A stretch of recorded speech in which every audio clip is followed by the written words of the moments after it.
नमस्कार मित्रांनो, तर स्वागत आहे तुमचं किरोशा नर्सिंग अकॅडमी मध्ये. तर आजच्या व्हिडिओमध्ये आपण असे 30 महत्त्वाचे प्रश्न बघणार आहोत जे की तुम्हाला वारंवार होणाऱ्या स्टाफ नर्स परीक्षामध्ये बघायला मिळतील. तर सुरुवात करूया व्हिडिओला. तर ह्या सगळ्यांना माहिती असतील फ्लॉरेन्स नायटिंगेल, ज्यांना आपण फाउंडर ऑफ मॉडर्न नर्सिंग सुद्धा म्हणतो, यांच्यावर कमीत कमी एक प्रश्न तुम्हाला प्रत्येक नर्सिंग भरती परीक्षामध्ये बघायला मिळतो. तर यांच्याबद्दल पहिलं बघून घेऊया. तर ह्या आहेत फ्लॉरेन्स नायटिंगेल, ज्यांना मदर ऑफ नर्सेस सुद्धा म्हणतात, आणि she is a British social reformer. कारण यांनी क्रिमियन वॉर सेकंड मध्ये एक मोलाची कामगिरी केलेली आहे. जे वुंडेड सोल्जर होते त्यांना यांनी विथ लॅम्प, ओके, म्हणून त्यांना आपण काय लेडी विथ द लॅम्प म्हणतो, त्यांनी विथ लॅम्प अशा प्रकारे त्या सोल्जरची केअर केलेली आहे. ह्या लेडी बद्दल जर आपण विचार केला तर बघा 1850 आणि 60च्या दशकातली ही गोष्ट आहे की ही लेडी अशा प्रकारे विचार करू शकत होती की ज्यांनी एन्व्हायरमेंटल थिअरी रचलेली आहे. गोष्ट आहे 1850 ते 60 मधली. Okay, Florence Nightingale is considered as the first nursing theorist. दुसरा प्रश्न तुम्हाला विचारला जाऊ शकतो, फर्स्ट नर्सिंग थिअरिस्ट कोण आहे? तर हा प्रश्न एम्स भोपाळ मध्ये 2018 मध्ये विचारला गेला होता. तर फर्स्ट नर्सिंग थिअरिस्ट जे आहेत या फ्लोरेन्स नायटिंगेल आहेत. Okay, Florence Nightingale is also non as lady with the lamp. काय म्हणतात यांना? Lady with the lamp. कारण तुम्ही इमेज मध्ये बघू शकता लेडी विथ द लॅम्प यांनी, म्हणजे त्या काळी मे बी त्या वॉरच्या ठिकाणी लाईटची सुविधा नसेल, तर विथ लॅम्प त्यांनी त्या सोल्जर्सची केअर केलेली आहे. She would visit the wounded soldier of the Crimean war during the 1853 ते 1856 सालची गोष्ट आहे. ओके, नाउ पुढे बघूया आपण.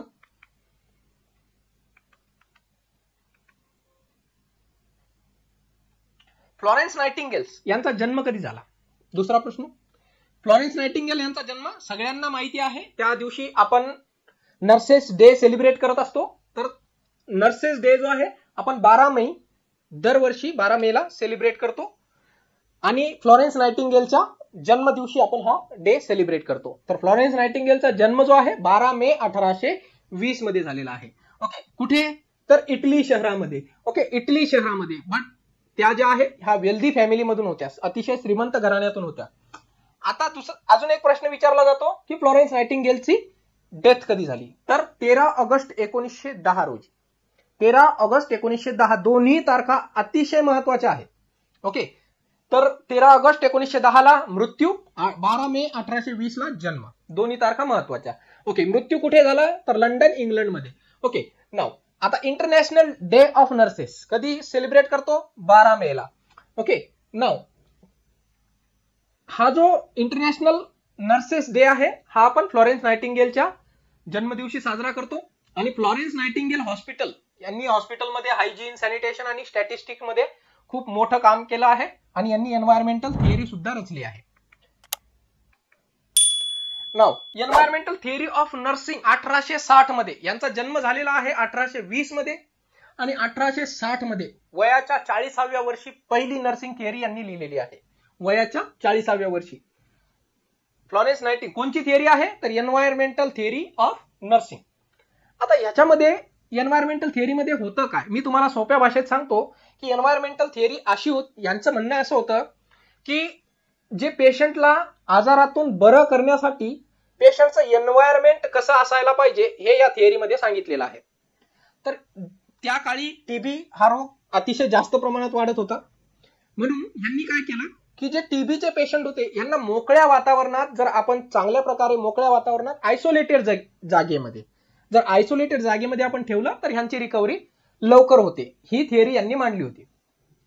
ओके, तर ह्यांचं म्हणणं होतं या थिअरीमध्ये, the art of utilizing the environment of the patient to assist them in their recovery. ही पेशंटच्या रिकव्हरीमध्ये त्यांचं एन्व्हायरमेंटचं जे आहे हे मोलाचं योगदान असतं. First professional and psychiatric nurse, हा सुद्धा प्रश्न विचारला गेला होता. तर फर्स्ट सायकियाट्रिक नर्स कोण आहे? तर Linda Richard. Okay, Linda Richard ह्या ज्या आहेत ह्या फर्स्ट सायकियाट्रिक नर्स आहेत. लिंडा रिचार्ड नाव लिहून घ्या. First psychiatric nurse Linda Richard. Okay, first international nurses day कधी सेलिब्रेट केला होता? हा सुद्धा प्रश्न विचारला जाऊ शकतो. फर्स्ट इंटरनॅशनल नर्सेस डे हा जो आहे 1974 मध्ये Indian international council of nurses यांनी सेलिब्रेट केला होता 1974 मध्ये. Okay, next, first professional nursing school. अजून एक प्रश्न, फर्स्ट प्रोफेशनल नर्सिंग स्कूल कधी चालू झालं होतं? तर ते लंडन मध्ये 1860 मध्ये. आणि कुणी चालू केलं होतं? तर सेम फ्लॉरेन्स नायटिंगेलनी यांनी फर्स्ट प्रोफेशनल नर्सिंग स्कूल चालू केलं होतं लंडन मध्ये 1860 मध्ये, म्हणजे वयाच्या 40व्या वर्षी. ओके, वयाच्या 40व्या वर्षी त्यांनी थिअरी पण दिली, एन्व्हायरमेंटल थिअरी.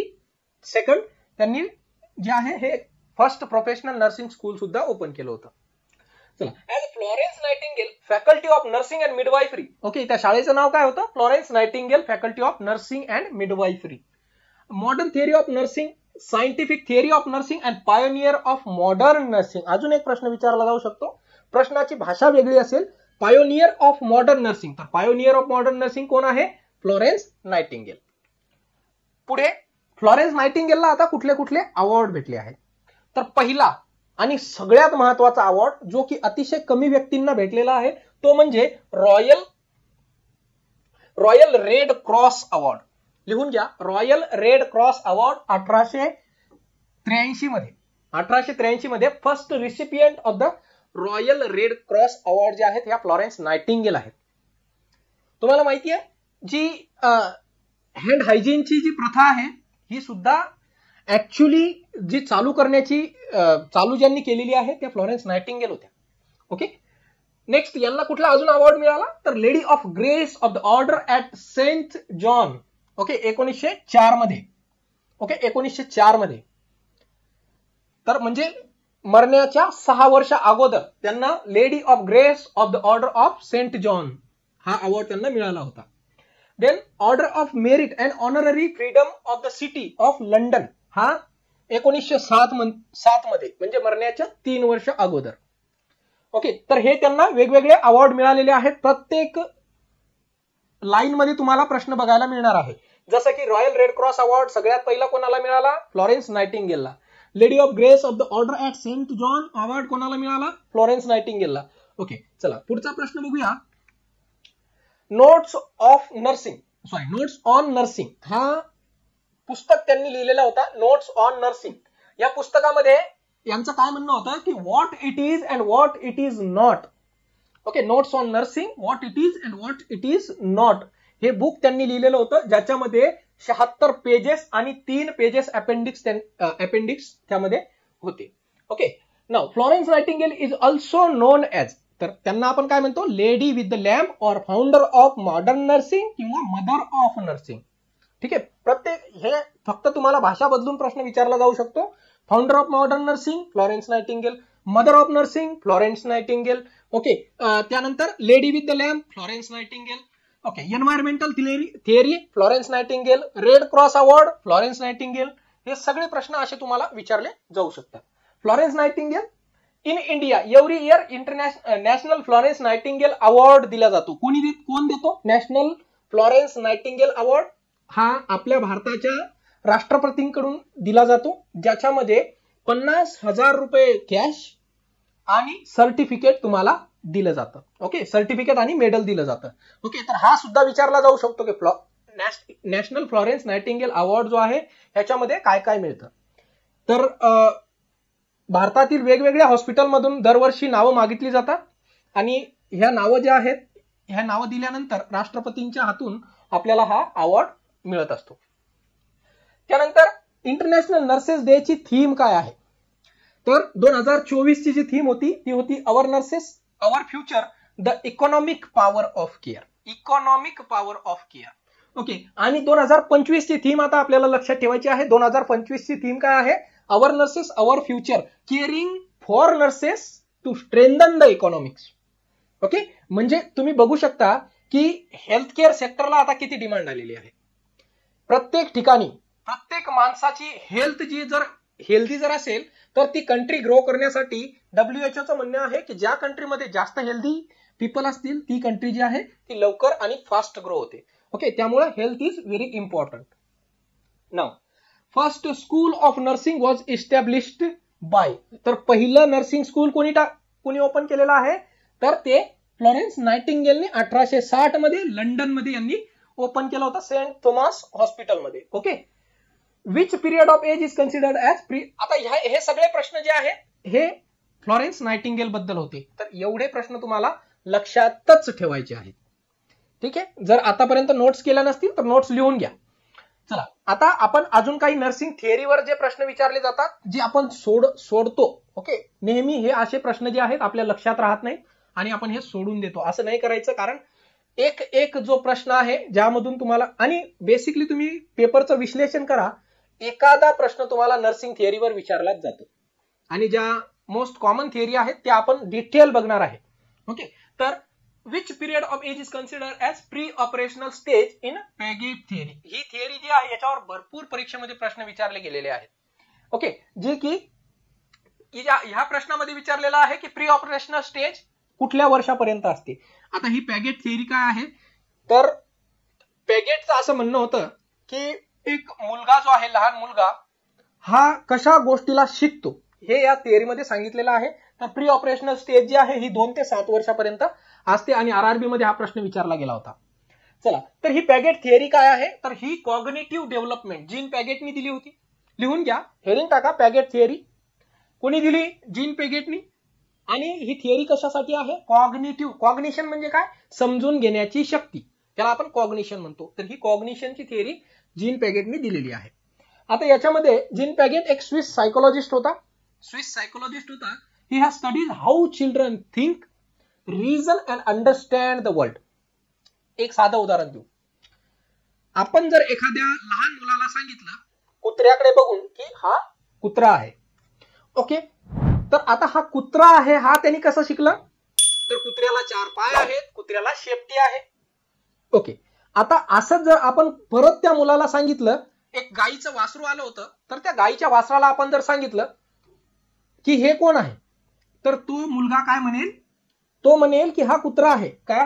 कारण त्यांनी फक्त एवढंच कॉग्निशन केलं की, कारण हा मुलगा 2 ते 7 वर्षाचा आहे, तर त्यांनी फक्त एवढंच शिकलं की 4 पायाचा आणि शेपटी असणाऱ्या वस्तूला किंवा गोष्टीला आपण कुत्रा म्हणूया.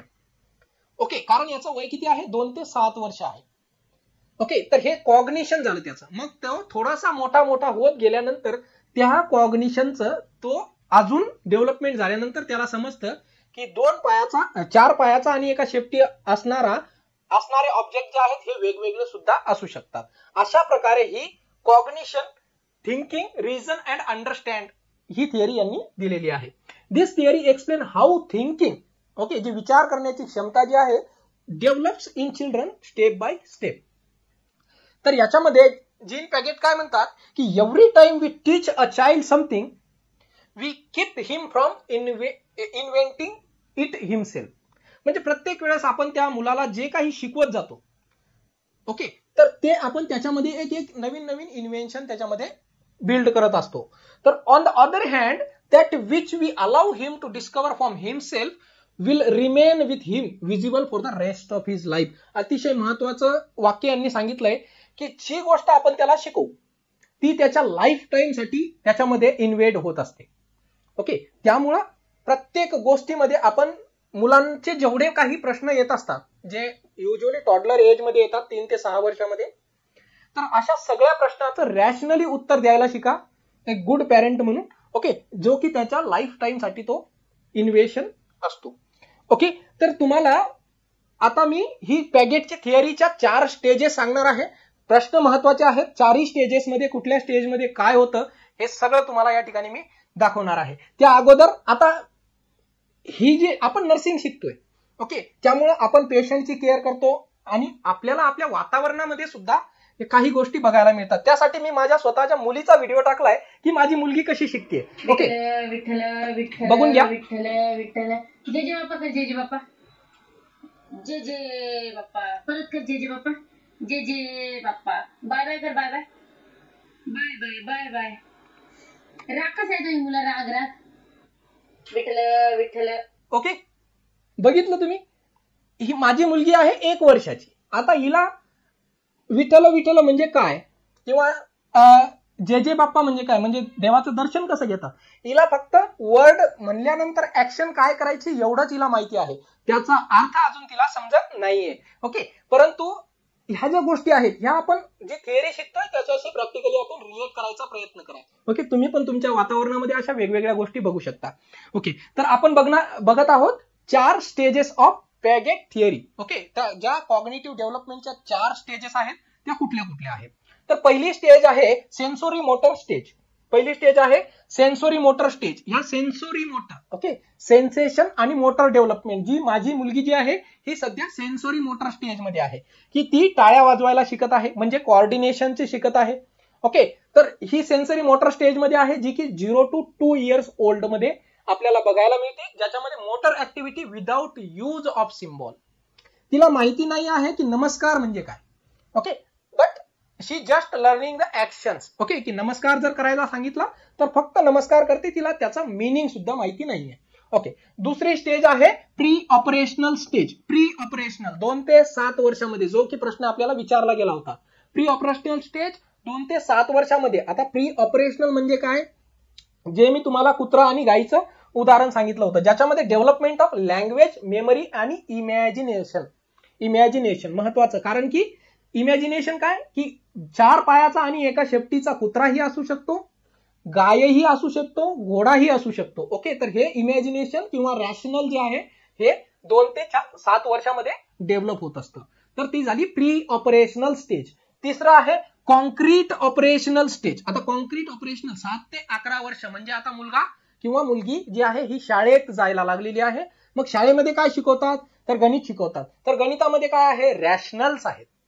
ओके, रॅशनल्स आहेत. The more logical and methodical manipulation of symbols, की प्लसचा सिम्बॉल, मायनसचा सिम्बॉल. ओके, किंवा जो आहे ह्याला काय म्हणतात, त्यानंतर बाय बायला काय म्हणतात, बाय बाय कधी म्हणतात. ओके, तर ह्या ज्या काही रॅशनल गोष्टी आहेत ह्या आपण कॉन्क्रीट ऑपरेशनल स्टेज, प्री ऑपरेशनलच्या नंतर कॉन्क्रीट ऑपरेशनल स्टेज मध्ये शिकत असतो. त्यानंतर चौथी स्टेज आहे formal operational stage. Formal operation 12 years okay and above. Okay, 12 years and above, ज्याच्यामध्ये use of symbol to relate the abstract concept, जे आपण आता शिकत आहोत.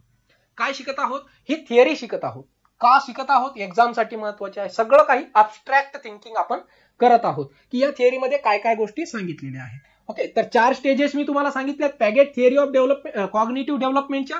पहिली आहे सेन्सोरी मोटर, दुसरी आहे प्री ऑपरेशनल, तिसरी आहे कॉन्क्रीट ऑपरेशनल आणि चौथी आहे फॉर्मल ऑपरेशनल स्टेज. समजलं सगळ्यांना.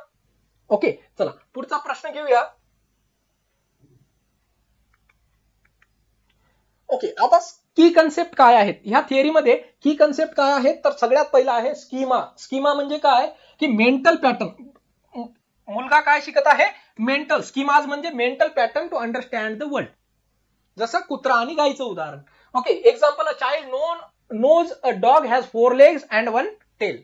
ओके, नाउ आता ह्या स्कीमाला म्हणजे त्या इमेजला किंवा ऑब्जेक्टला असिम्युलेशन करतो. ओके, असिम्युलेशन म्हणजे ऍडिंग न्यू इन्फॉर्मेशन, की 4 पायाचा आणि एका शेपटीचा कुत्राही असू शकतो किंवा गायही असू शकते, तर त्याला म्हणतो आपण असिम्युलेशन. असिम्युलेशन. ओके, नाउ तिसरी जी कन्सेप्ट आहे तो आहे अकोमोडेशन. अकोमोडेशन म्हणजे changing schema of for new information. Okay, आणि चौथा आहे इक्विलिब्रेशन. ओके, इक्विलिब्रेशन म्हणजे balancing assimilation and accommodation to understand better. Okay, तर जसे पहाडे पाठ करणं ह्याच्यामध्ये इक्विलिब्रेशन येतं, म्हणजे की तुम्ही त्याला मल्टिप्लाय करत राहता. ओके, तर हे काय आहे, balancing assimilation and accommodation. Clear आहे सगळ्यांना. तर 4 स्टेजेस आपण शिकले आहेत कॉग्निटिव्ह डेव्हलपमेंटच्या, आणि हे कन्सेप्ट आहेत स्कीमाज, असिम्युलेशन, अकोमोडेशन आणि इक्विलिब्रेशन. हे 4ही वर्ड तुम्हाला जर प्रश्नामध्ये दिसले तर पॅगेट थिअरीशी रिलेटेड आहे. स्कीमाज म्हणजे की तो ऑब्जेक्ट काय आहे, 4 पायाचा एक शेपटीचं. असिम्युलेशन, त्या ऑब्जेक्टला काय म्हणलं, कुत्रा म्हणलं. त्यानंतर अकोमोडेशन, कुत्रा आणि गायीमध्ये फरक आहे, 2 वेगवेगळे अॅनिमल्स आहेत. आणि इक्विलिब्रेशन म्हणजे मल्टिप्लिकेशन शिकलं. ओके, की गाय चारा खाते, ओके, कुत्रा चारा खात नाही. याला असिम्युलेशन आणि अकोमोडेशन मध्ये इक्विलिब्रियम निर्माण करणं म्हणतात. ओके, तर हे झाले आपले 4 की कन्सेप्ट. नेक्स्ट बघूया आपण 4 स्टेज ऑफ कॉग्निटिव्ह डेव्हलपमेंट. तर कोणत्या आहेत 4 स्टेज तुम्हाला सांगितलं, sensory motor, pre operational, concrete operational आणि formal operational stage. Next, which nursing theorist believe that most patient are capable of performing self care. तर एक सेल्फ केअर डिफिशिटची थिअरी आहे. ओके, ती थिअरी सुद्धा आपण शिकणार आहे, कारण एक प्रश्न तिथून पण तुम्हाला विचारला जाऊ शकतो. ओके, तर which nursing theorist believe that the most patient are capable of performing self care. तर ती आहे डोरोथिया ओरेन थिअरी. जीएमसीएच मध्ये तुम्हाला प्रश्न विचारला गेला होता. डोरोथिया ओरेन थिअरी काय आहे, तर सेल्फ केअर डिफिशिएटची थिअरी. बघा, ज्यावेळेस तुम्ही जर आता हॉस्पिटलमध्ये वर्क करत असाल तर कधी कधी डॉक्टर्स ऑर्डर पण टाकतात, जो पेशंट मोबाईल आहे, जो चालतो फिरतो, खातो बसतो उठतो सगळं करतो, त्याला सुद्धा बॅक केअरची ऍडवाइस प्रोव्हाइड करतात. त्यावेळेस आपण सांगू शकतो की सर हा पेशंट जो आहे ऑलरेडी मोबाईल आहे, तर त्याला बॅक केअरची नर्सिंग जी तुम्ही ऍडवाइस केलेली आहे ही रॅशनल नाहीये. ओके, तर डोरोथिया ओरेनचं म्हणणं सुद्धा असंच होतं की most of the patient can take care of their own health. Okay, most of the patient can take care of their own health. याचा अर्थ काय की ते स्वतःची काळजी घेऊ शकतात. त्यांना कशाची गरज आहे, ट्रीटमेंटची गरज आहे, आणि जेवढी गरज आहे तेवढीच आपण सर्व्हिस प्रोव्हाइड करा. ओके, जसं की जे पेशंट स्वतःची केअर घेऊ शकत नाहीत. Okay, so they have the limited activity of daily living. Okay, जसं एखाद्या पेशंटचा पाय फ्रॅक्चर आहे किंवा स्ट्रोकचा पेशंट आहे, असे पेशंट त्यांची संपूर्ण काळजी घेऊ शकत नाही. त्याला आपण वेगवेगळ्या कॅटेगरीमध्ये डिवाइड केलं आहे की फुल्ली डिपेंडंट कुठला आहे, सेमी डिपेंडंट कुठला आहे, मोबाईल पेशंट कुठला आहे. ओके, तर हे आपण वेगवेगळ्या कॅटेगरीमध्ये डिवाइड केलेलं आहे. ओके, तो स्टेजेस ऑफ कॉग्निटिव्ह डेव्हलपमेंट 7 ते 11 वर्षासाठी आपण बघितलं होतं, ते कॉन्क्रीट ऑपरेशनल स्टेज आहे. Next, the man living health theory. The man living health theory is also called as Parse human becoming theory. प्रश्न विचारला गेला होता डीएसएसबी मध्ये. The man living health theory, it also known as Parse human becoming theory. Who develop moral therapy. Moral therapy म्हणजे काय की पेशंटला with dignity without discrimination care provide करणं, याला आपण मोरल थेरपी म्हणतो, जी की फिलिप स्पाईननी डेव्हलप केलेली आहे. ओके, कोणती थेरपी आहे, तर मोरल थेरपी. मोरल थेरपी कोणी डेव्हलप केली, तर फिलिप स्पाईननी डेव्हलप केलेली आहे. Next, self care deficit theory कोणी केली, तर आपण बघितलंय Dorothea Oren. Okay, Dorothea Oren.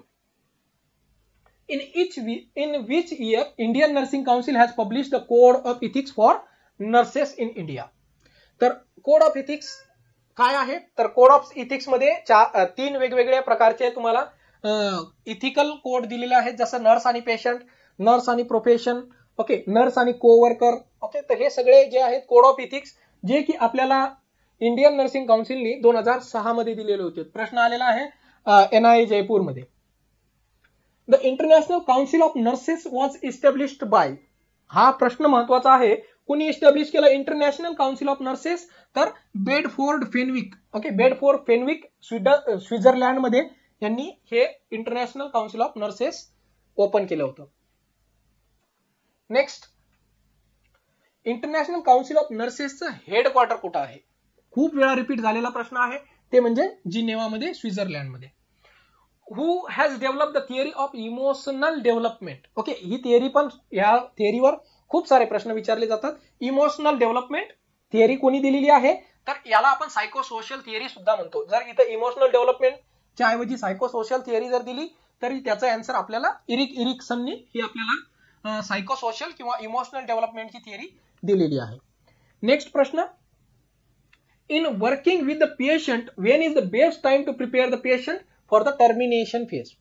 Okay, कारण की बघा, एखादा पेशंट जर हॉस्पिटलमध्ये ऍडमिट झाला, तर त्याच्यामध्ये नर्स आणि पेशंट मध्ये काही जे आहेत इमोशनल बॉन्डिंग तयार होतात. ओके, इमोशनल बॉन्डिंग तयार होतात.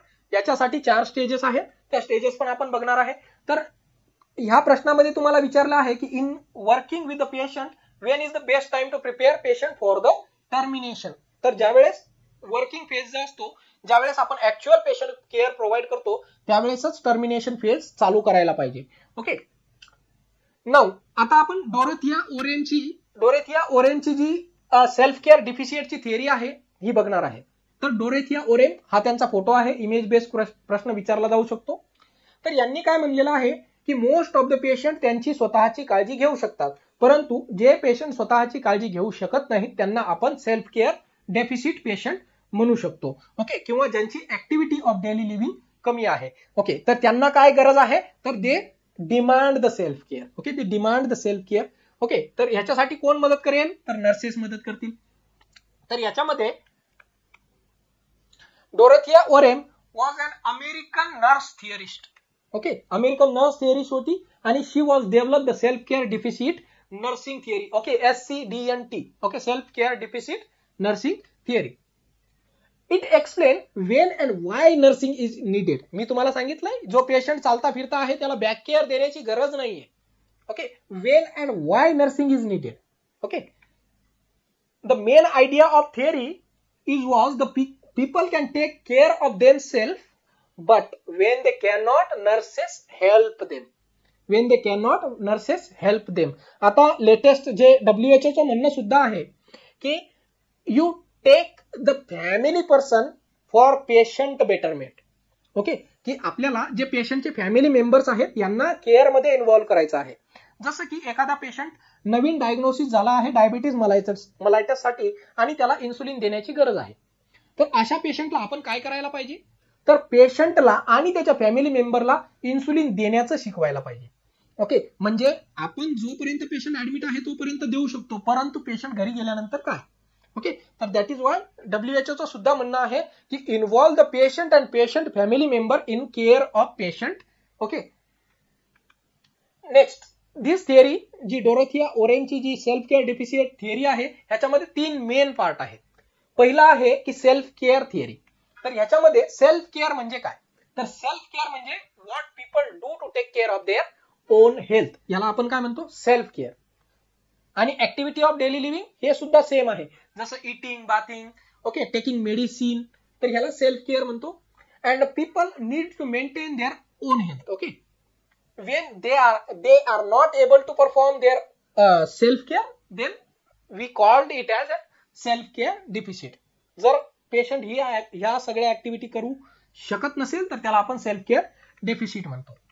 आता दुसरा आहे सेल्फ केअर डेफिसिट थिअरी. पहिला आपण बघितला सेल्फ केअर म्हणजे काय, आता सेल्फ केअर डेफिसिट म्हणजे काय, तर this example when nursing is needed. जसं पेशंटला खाण्यामध्ये गरज आहे, खाण्यामध्ये हेल्प करावी लागते, चालण्यामध्ये, बाथिंगमध्ये, टॉयलेटिंगमध्ये किंवा ब्रशिंग मध्ये, ह्या सगळ्या गोष्टी ज्या वेळेस पेशंट स्वतः करू शकत नाही, then it is called as self care deficit. Nursing is required when the patient cannot perform their self care. For example, after surgery, जर पोस्ट ऑपरेटिव्ह पेशंट असेल, एल्डरली पेशंट आहे, डिसेबल आणि अनकॉन्शियस पेशंट आहे. तिसरा आहे nursing system theory. तर याच्यामध्ये how nurses help the patient. तर नर्सेस कशा हेल्प करतात याच्यासाठी 3 कॅटेगरी आहेत. पहिली कॅटेगरी होली कंपेन्सेटरी, म्हणजे जो पेशंट काहीच करू शकत नाही. ओके सर, आता हे जे आहे हे एवढं आपण शिकत आहे, ह्याचं प्रॅक्टिकल इम्प्लिकेशन कुठे होईल, तर ज्या वेळेस आपण नर्सिंग इनिशियल असेसमेंट, सगळ्यांना माहित आहे NABH हॉस्पिटलमध्ये जर काम करत असाल तर ज्यावेळेस नर्सिंग इनिशियल असेसमेंट होते त्यावेळेस आपण नर्सिंग इनिशियल असेसमेंटमध्ये हा पॉईंट जरूर मेन्शन करायचा की पेशंटची सेल्फ केअर डेफिशिएट किती आहे. तर त्याच्या 3 कॅटेगरी आहेत. सर कुठल्या कुठल्या कॅटेगरी आहेत, पहिली कॅटेगरी आहे होली कंपेन्सेटरी, दुसरी कॅटेगरी आहे पार्शली कंपेन्सेटरी आणि तिसरी कॅटेगरी आहे सपोर्टिव्ह एज्युकेटिव्ह पर्सन. तर होली कंपेन्सेटरी म्हणजे की जो पेशंट अनकॉन्शियस आहे, जो कम्प्लिटली आपल्यावर डिपेंड आहे, जो कम्प्लिटली नर्सवर डिपेंड आहे. दुसरा आहे पार्टली कंपेन्सेटरी. पार्टली कंपेन्सेटरी मध्ये कोणते पेशंट येतील, जे स्ट्रोक वाले पेशंट, पोस्ट ऑपरेटिव्ह पेशंट किंवा एखादा हात फ्रॅक्चर असणारा पेशंट, यांना सगळ्या गोष्टीची मदत जरुरी नाहीये, परंतु काही काही गोष्टीमध्ये त्यांना मदत लागते, त्याला आपण पार्टली कंपेन्सेटरी नर्सिंग इनिशियल असेसमेंट मध्ये जरूर लिहायचं. म्हणजे काय होईल की ज्यावेळेस तुम्ही केअर प्लॅन बनवसाल त्यावेळेस तुम्ही हे बघून केअर प्लॅन बनवू शकता. तिसरा आहे सपोर्टिव्ह एज्युकेटिव्ह, जो की तुम्हाला मी डायबिटीज मलायटसच्या पेशंटचं उदाहरण सांगितलं की त्याला आपण इन्सुलिन घेण्याचं किंवा सेल्फ इन्सुलिन ऍडमिनिस्ट्रेशनचं शिकवायचं आहे किंवा डायबेटिक फूड केअर पेशंटला शिकवायची आहे. तर ह्या सगळ्या गोष्टी ज्या आहेत असे पेशंट आपल्याला सपोर्टिव्ह एज्युकेटिव्ह ग्रुपमध्ये येतात. तर 3 ग्रुप बघितले, होली कंपेन्सेटरी, पार्शली कंपेन्सेटरी आणि supportive educative people. Okay, now next दुसरी थिअरी आपण बघितली होती Parse human becoming theory. Okay, human becoming theory it is develop by Rosemary Rizzo Parse. Okay, rosemary Rizzo पार्स 1981 मध्ये ही थिअरी दिलेली होती. याला आपण काय म्हणतो, human becoming theory. Okay, human becoming theory. याची मेन आयडिया काय आहे तर people create their own health. Okay, आता वेगवेगळे, आता तुम्ही बघितलं असेल की काही पेशंट जे आहेत त्यांचे स्वतःचे कन्सेप्ट बनवतात आणि इट इज ऍक्सेप्टेड की त्यांचे कन्सेप्ट काय आहेत, बट आपण काय त्याला सायंटिफिकली एक्सप्लेन करायला लागेल. तर people create their own health through their experiences, choices and personal meaning. Okay, nursing is not about fixing. आपण त्याला निग्लेक्ट नाही करू शकत. ओके, पेशंटचे जे पण काही एक्सपिरियन्स असतील त्याला आपण निग्लेक्ट करू शकत नाही. Okay, so nursing is not about fixing but it is being with the person and understanding their life experiences. Okay, त्यांचे लाईफ एक्सपिरियन्सेस आपल्याला अंडरस्टँड करायचे आहे. तर याच्यामध्ये 3 मेन अजम्पशन आहेत किंवा प्रिन्सिपल आहे. पहिला आहे people choose what is meaningful in their life, because इंडिव्हिज्युअलचं ओपिनियन आपल्याला मॅटर करतं and each person give their own meaning to health, illness and experiences. Okay, then पहिला होता आपला मीनिंग. दुसरा आहे rhythmicity. Life is a rhythm of connecting and separating Joy and sorrow, light and dark. कधी पण लाईफचा जो pyramid आहे किंवा लाईफचा जो पिरामिड आहे तो अशा प्रकारे चालत राहतो. कधी अप्स येतात, कधी डाऊन येतात, परंतु हेच रिदमिसिटी लाईफ मध्ये जरुरी आहे. कारण always happiness is not necessary. तर हा याचा मेन कन्सेप्ट होता. आणि तिसरा आहे ट्रान्सिडन्स. ह्याच्यामध्ये people are always changing and growing. Okay, जसं लहान मूल पहिलं अशा प्रकारे पेन पकडत होतं, त्यानंतर त्यांना फाईन मोटरची डेव्हलपमेंट झाली. Okay, and they go beyond in their past and present to find the new possibilities. आपण नवीन गोष्टी, रोज नवीन गोष्टी शिकत असतो. त्यानंतर मोरल थिअरी. मी तुम्हाला सांगितलं होतं मोरल थिअरीमध्ये काय तर person with dignity and without discrimination आपल्याला केअर प्रोव्हाइड करायची आहे. तर ही मोरल थिअरी कोणी दिली होती? मोरल थिअरीचं मिनिंग काय होतं की it's a psychosocial approach to mental illness that focuses of treating patient with dignity, kindness and regret. Okay, without regret and with respect. Okay, आता ही कोणासाठी वापरली जाते मोरल थिअरी? तर जे पेशंट सायकोसोशियल आहेत, सायकोलॉजिकल पेशंट आहेत किंवा असायलम्स आहेत, यांच्यासाठी ही मोरल थेरपी वापरली जाते. तर याचं ओरिजिन कुठून आलं तर 18व्या सेंचुरीमध्ये हे चालू झालं होतं. परंतु आता 19व्या सेंचुरीमध्ये ही मोरल थेरपी जास्त वापरू आपण शकत नाही. कारण सर आमचा नर्स पेशंट रेशो, एका नर्सला जर 100 पेशंट तुम्ही केअर करायला देत असाल तर आपण कुठून मोरल थेरपी देणार आहे? ओके, तर ह्यासाठी आपल्याला नर्स पेशंट रेशो मेंटेन करायला लागेल आणि आपल्यामध्ये एवढी एनर्जी पाहिजे की प्रत्येक पेशंटला, 0 पेशंट पहिल्या पेशंटला जे आन्सर मिळालं ते 100व्या पेशंटला पण उत्तर मिळालं पाहिजे, एवढी आपल्याला आपल्यामध्ये एनर्जी जमा करावी लागेल. तर it is started in 18th century and developed by Philippe Pinel and William Stupe. They believe that mental illness could improve with the human treatment. Okay, याचे मेन प्रिन्सिपल आहेत की काइंड अँड रिस्पेक्टफुल बिहेवियर असायला पाहिजे, जे की आपण नेहमी ठेवतो. सेफ अँड क्लीन एन्व्हायरमेंट पेशंटला दिलं पाहिजे. त्यानंतर रुटीन आणि स्ट्रक्चरल मेथडनी पेशंटला डेली शेड्यूल विथ ऍक्टिव्हिटीज आणि वर्क अँड रिक्रिएशन, पेशंटला वर्क रिक्रिएशन प्रोव्हाइड करायचंय. नो रिस्ट्रेन और हार्श पनिशमेंट नाही द्यायची. सपोर्टिव्ह रिलेशनशिप असायला पाहिजे. तर हे मोरल थेरपीचे प्रिन्सिपल आहेत. ओके, जे की रिस्पेक्टफुली आणि डिग्निटीनी पेशंटला केअर प्रोव्हाइड करायला पाहिजे. आता याचा इम्पॅक्ट काय होईल? जर एखादा सायकोलॉजिकल पेशंट असेल किंवा मेंटली इल पेशंट असेल तर याचा इम्पॅक्ट, तो पेशंट लवकर बरा होऊ शकतो. And it help reduce the symptom and behaviour. त्याचं बिहेवियर मॉडिफिकेशन साठी हेल्प होते आणि याला हेल्प होते सायकोसोशल रिहॅबिलिटेशन साठी. क्लिअर आहे?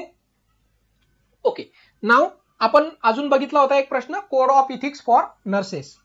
तर कोड ऑफ इथिक्स वर जरूर एक प्रश्न विचारला जातो, ज्याच्यामध्ये हा जी इमेज आहे त्याच्यामध्ये जेवढे पण नावं आहेत, जसं की जस्टिस, बेनिफिशियन्स, नॉन मालफिशियन्स, फिडिलिटी, व्हेरासिटी, अकाउंटेबिलिटी, कॉन्फिडेन्शियालिटी आणि ऑटोनॉमी, एवढे सगळ्या प्रश्नाचं किंवा सगळ्या वर्ड्सचं मिनिंग विचारलं जातं. रिपीटेड प्रश्न आहे. ओके, तर code of ethics for nurses in India कधी दिलं होतं? ओके, त्यानंतर कोड ऑफ इथिक्स काय आहे तर code of ethics is guided by ethics guides the nurses to perform their duty with honesty, compassion and responsibility. In India, Indian nursing council नी हा code provide केला होता. It is based on professional values, patient rights and ethical behaviour. Okay, patient value, patient rights आणि ethical behaviour.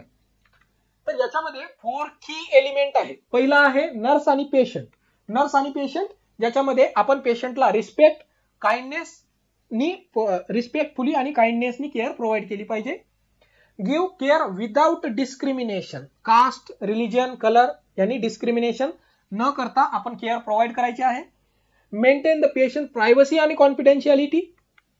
त्यानंतर always act in best interest of the patient. Okay, त्याला आपण बेनिफिशियन्स म्हणतो. हा वर्ड जर तुम्हाला बेस्ट इंटरेस्ट जर एक्झाम मध्ये दिसला तर त्याला बेनिफिशियन्स. नॉन माल इफिशियन्स म्हणजे की पेशंटला आपण जर बरं काही करू शकत नसेल तर वाईट तरी ऍटलिस्ट नका करू, त्याला नॉन माल इफिशियन्स म्हणतात. त्यानंतर पहिला बघितला नर्स आणि पेशंट. आता नर्स आणि प्रॅक्टिस, जी पण आपण नर्सिंग मध्ये प्रॅक्टिस शिकली तर त्याच्यासाठी आपलं काय इथिक्स आहे. तर ही प्रॅक्टिस जी आहे ही सेफली आणि ऑनेस्टली परफॉर्म करायची आहे. Keep knowledge and skill up to date. जे मी तुम्हाला व्हिडिओमध्ये सांगतो काही काही नवीन गोष्टी ज्या अपडेट झालेल्या आहेत, आपलं नॉलेज जे आहे हे अप टू डेट असायला पाहिजे. जे स्किल आहे ते अप टू डेट असायला पाहिजे. Report any unsafe practice or mistake. जर तुमचे कोवर्कर किंवा कोणीही सुपेरियर असो किंवा ज्युनियर असो, कोणीही जर अनसेफ प्रॅक्टिस करत असेल तर त्याला रिपोर्ट करावं लागेल. Take responsibility of your own action.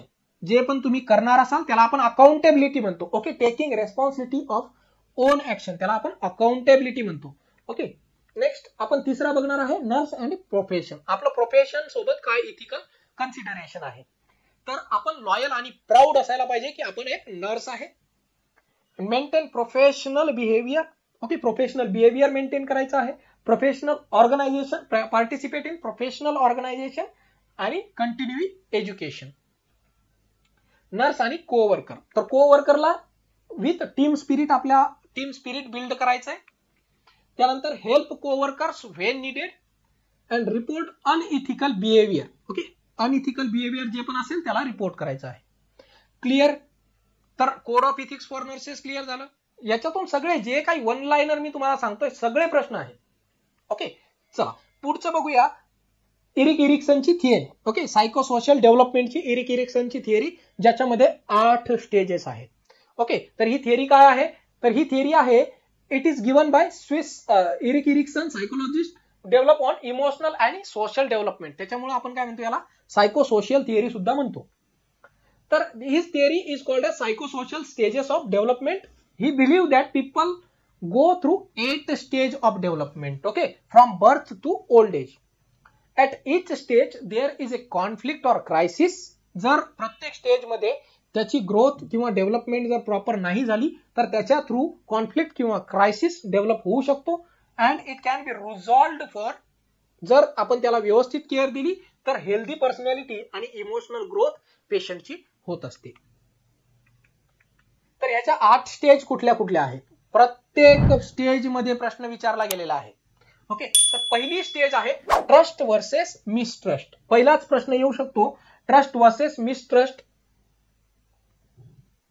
Trust versus mistrust जो आहे हा कुठल्या एज मध्ये असतो.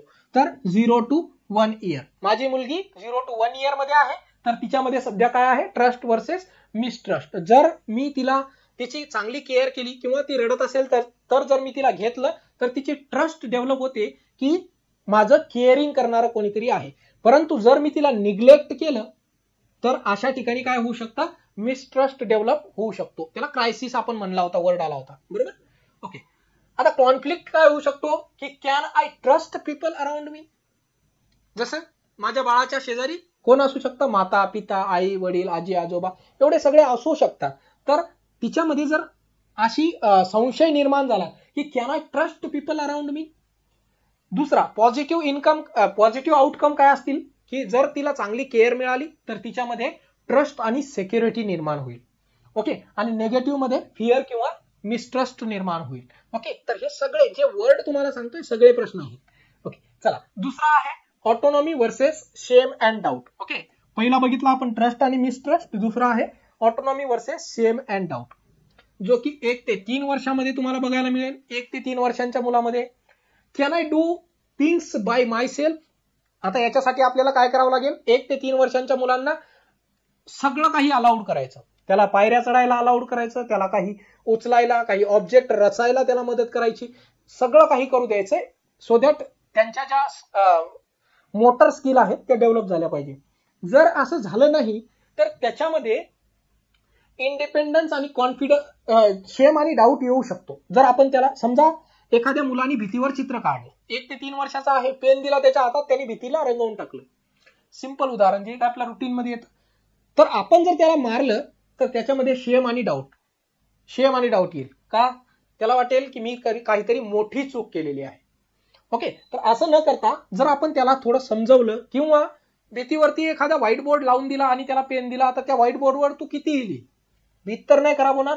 तर अशा ठिकाणी त्याच्यामध्ये जर आपण त्याला अलाउड केलं तर इंडिपेंडन्स आणि कॉन्फिडन्स त्याच्यामध्ये निर्माण होईल. ओके, नेक्स्ट तिसरी स्टेज आहे इनिशिएटिव्ह वर्सेस गिल्ट. तिसरी आहे इनिशिएटिव्ह वर्सेस गिल्ट, ज्यामध्ये प्री स्कूलर, ओके, हे प्री स्कूलर चिल्ड्रन आहेत.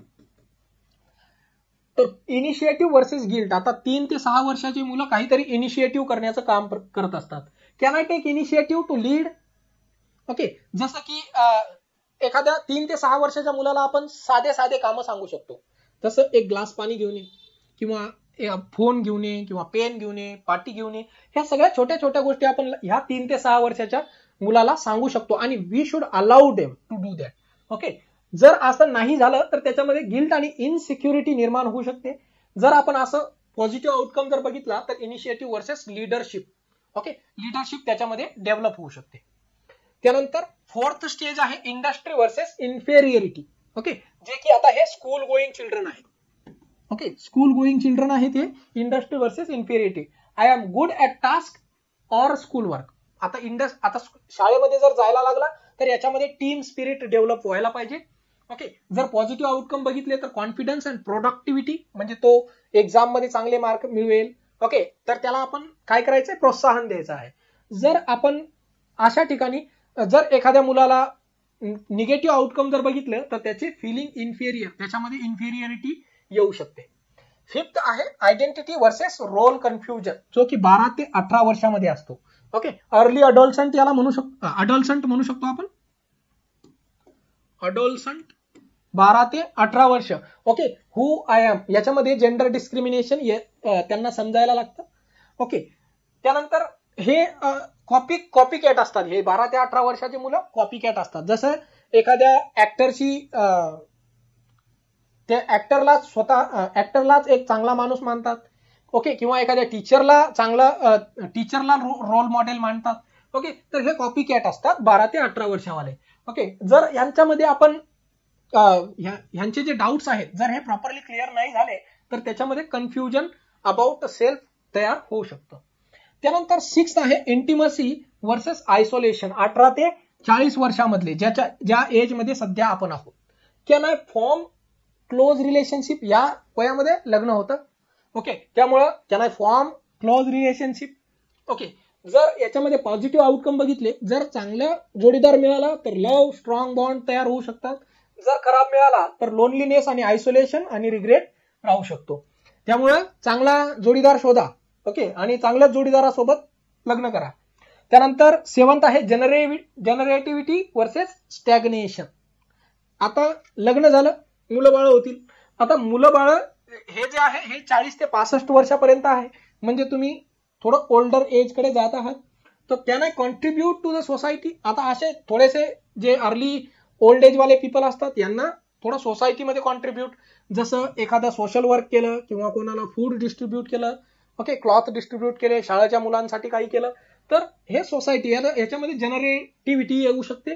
किंवा जर अशा एज मध्ये जर यांना प्रॉपर केअर नाही प्रोव्हाइड केली किंवा यांना रिस्पेक्ट नाही प्रोव्हाइड केली तर त्यांच्यामध्ये स्टॅग्नेशन आणि सेल्फ ऍब्सॉर्प्शन तयार होऊ शकतं. आता लास्ट स्टेज आहे ती म्हणजे इगो इंटिग्रिटी वर्सेस डिस्पेअर, जी की 65+ वाल्या पीपल्स मध्ये बघायला मिळते. आता याच्यामध्ये जर तुम्ही एखाद्या म्हाताऱ्या माणसाला जर थोडंसं काही चांगली ज्ञानाची गोष्ट सांगितली की नाही आजोबा असं नसते, त्यांचा इगो थोडा हर्ट होऊ शकतो. ओके, तर त्यांचा इगो थोडा हर्ट होते, त्यामुळे म्हाताऱ्या लोकांना थोडीशी रिस्पेक्ट आपल्याला द्यावीच लागते. Okay, so did I live in a meaningful life?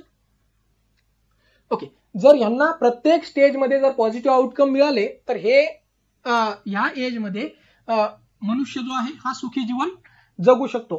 त्यानंतर ह्याच्यामध्ये जर यांना प्रॉपरली रिस्पेक्ट नाही मिळाली तर त्यांच्यामध्ये रिग्रेट आणि डेस्पेअर, की मी माझ्या लाईफमध्ये काहीच नाही केलं, असा रिग्रेट आणि डेस्पेअर आपल्याला सुद्धा नाही यायला पाहिजे. ओके, क्लिअर आहे? त्यामुळं प्रत्येक दिवस काही ना काहीतरी नवीन शिकण्यामध्ये घालवायचा आहे. मोबाईलमध्ये वेळ वाया घालू नका. ओके, मी प्रत्येक वेळेस सांगत असतो की नवीन रोज काही शिका. मी तुमच्याकडून सुद्धा शिकतो आणि मी स्वतः सुद्धा नवीन शिकण्याचा प्रयत्न करत असतो. त्यामुळं आपला जो आयुष्याचा सध्याचा काळ आहे हा आपल्याला मेहनतीचा काळ आहे. परीक्षा येऊ द्या, परीक्षा कितीही येतील, तुम्ही ज्या सध्या प्लॅटफॉर्मवर शिकत आहात एक भरोसेमंद प्लॅटफॉर्म आहे. कुठलीही परीक्षा, त्यासाठी आम्ही काय सांगतो, कुठलीही परीक्षा येऊ द्या, एकाच एक्झाम आणि एकाच ठिकाणी येऊन तयारी करा. नोट्स असतील, टेस्ट असतील, सगळं काही तुम्हाला एकाच ठिकाणी मिळत आहे. म्हणून भरोशाच्या ठिकाणी आणि रोज नवीन शिकायचा प्रयत्न करा. जर काही डाऊट्स असतील आपण व्हॉट्सअप नंबर दिलेला आहे, त्यावर तुम्ही संपर्क करू शकता. ओके, तर आणि जर तुम्हाला व्हिडिओ आवडत असेल तर व्हिडिओला लाईक करा, चॅनलला सबस्क्राईब करून ठेवा. जे पण काही क्लास असतील, आजच्या क्लासमधून तुम्हाला कमीत कमी 500 प्रश्न मिळतील. क्लासला रिपीट बघा, प्रत्येक लाईन मध्ये तुम्हाला प्रश्न आहे. ओके, म्हणून मी काय सांगतो, थोडा व्हिडिओ लेंदी होईल, व्हिडिओ लेंदी झाला तरी चालेल, परंतु कंटेंट कंप्लीट द्यायला पाहिजे. Okay, clear? तर भेटूया पुढच्या व्हिडिओमध्ये. धन्यवाद.